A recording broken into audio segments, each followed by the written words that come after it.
हल्का में मत लिहे।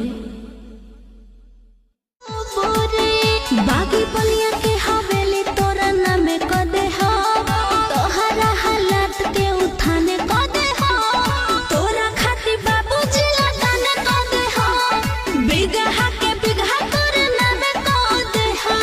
अरे हल्का में मत लिहे।